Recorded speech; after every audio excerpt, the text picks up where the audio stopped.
আমার প্রিয় ভাইয়েরা, সন্তানদের 16টি হক কোরআন সুন্নাহ থেকে আমি নিয়ে এসেছি। এর মধ্যে 1 নাম্বার হক হচ্ছে সন্তান পৃথিবীতে আসার পূর্বে সন্তানকে নেককার মা উপহার দিতে হবে।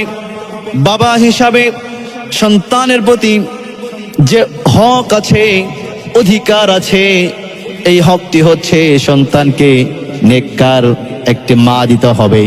সন্তানকে মুত্তাকি একটা মা উপহার দিতে হবে, যে মা নামাজ পড়ে, যে মা সাওম পালন করে, যে মা তাহাজ্জুদ গুজারি, যে মা পর্দাওয়ালা, যে মা কোরআন তেলাওয়াত করতে পারে, যে মা কোরআন হাদিস বোঝে, এমন একটি মা সন্তানকে উপহার দিতে হবে।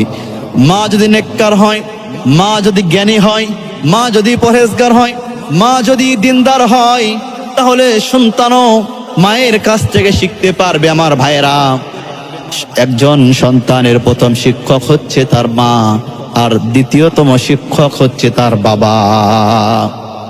মার কাছ থেকে সন্তান প্রথম ইলম পায়। মা যদি নামাজি হয়, সন্তান দেখে দেখে নামাজ শিখে যাবে।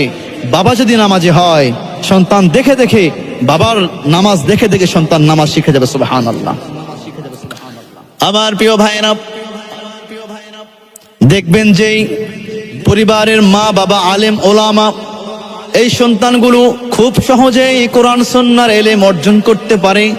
যেই পরিবারের মা বাবা শিক্ষা অর্জন করেছে বাংলা ইংরেজি, যে পরিবারের মা বাবা জেনারেল শিক্ষা অর্জন করেছে, দেখবেন সেই পরিবারের সন্তানগুলো ইংরেজি, গণিত, এরপরে ভূগোল, রাষ্ট্রবিজ্ঞান এগুলো সহজে যে সে শিখতে পারে। অনেক এলেম বই পড়ে, কিতাব পড়ে অর্জন হয় না। কিছু কিছু এলেম আছে যে এলেমগুলো দেখে দেখে শেখা যায়।